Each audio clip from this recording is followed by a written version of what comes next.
Hi there, in my garden podcast today. Oh, I thought it moved. You know when you put your hand into some soil and like a frog leaps out and you get a bit surprised? I thought that's what we were about to experience.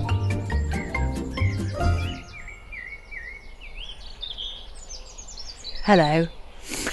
I love doing that. Counting 5 seconds and then saying hello, because that's what you do when you present a gardening show. This isn't a gardening show, let's be frank. This is about have a go gardening, which is exactly what we're doing now.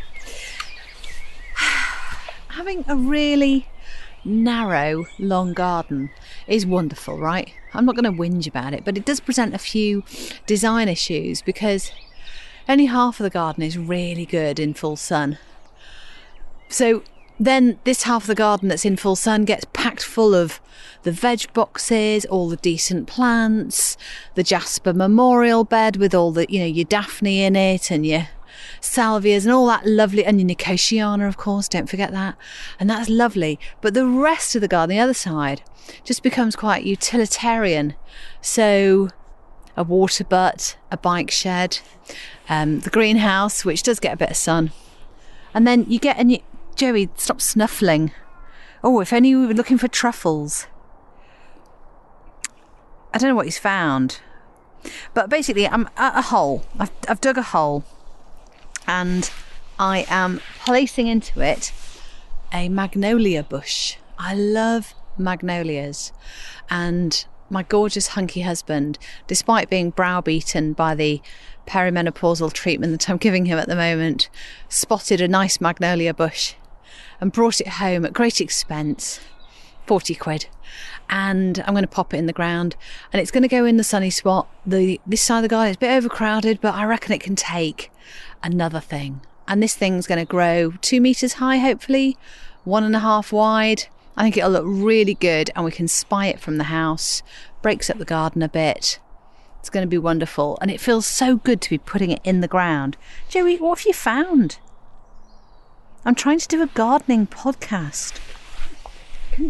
What is it, darling? He's really in there. Oh, what is it? Oh, I thought it moved. It didn't. It's a bit of moss. You know when you put your hand into some soil and like a frog leaps out and you get a bit surprised? I thought that's what we were about to experience. Oh, I did a proper woo, didn't I?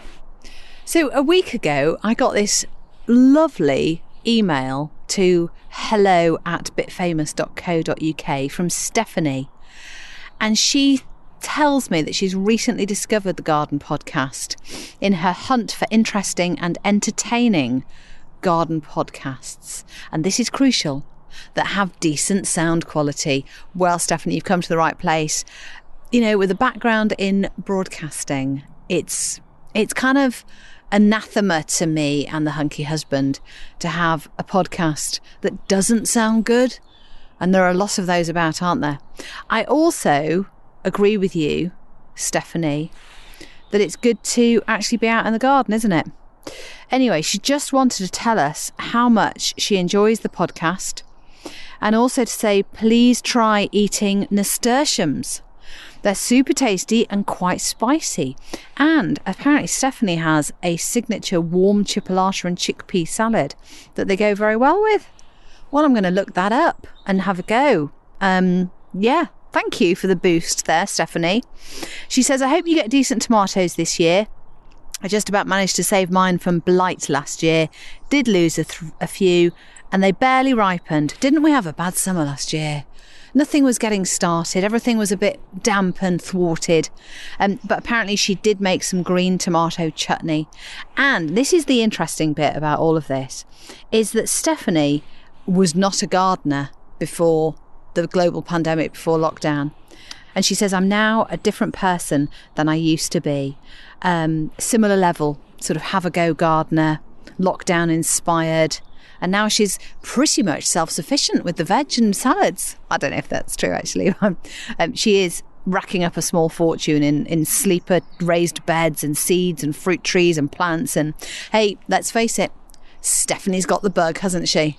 And she's away. So thanks, Stephanie. That's really nice to get that email, to be honest, because, it's just nice to have a nice email, isn't it? And if you'd like to get in touch and tell us how much you've changed, or maybe you haven't, or maybe you've done something new, or maybe you want to encourage me to eat something that I haven't yet tried, then do get in touch. It's hello@bitfamous.co.uk. Thanks for the shake off there, Joey. And perhaps go one step further. Head to the website, gardenpodcast.co.uk, and press the red button and record yourself telling us about what you're doing in the garden and what you want to encourage me to eat next. So let's get back to putting the magnolia bush, or will it be a tree? Who knows? Into the ground. And I'm going to put some blood and bone fish thing in, which I'm a big fan of. Just makes me feel like I'm doing something, professional. Okay, I'm going to mix that in. Oh, I wonder what Joey was eating before. He's very excited. He's been running around the garden like a loony. Let's put the water in. And loving spring. His dander is up. Do you know what I mean? I think mine is as well. So that's the water in. Let's get a bit more soil in there. Get the root ball up to the level of the ground. I don't know where all the soil's gone. That's a bit strange, isn't it? Sometimes you've got too much left over, and sometimes you've got enough. Right, yes. That level. Oh, that'll do, innit? Right. Before we know it, we'll have glorious magnolia.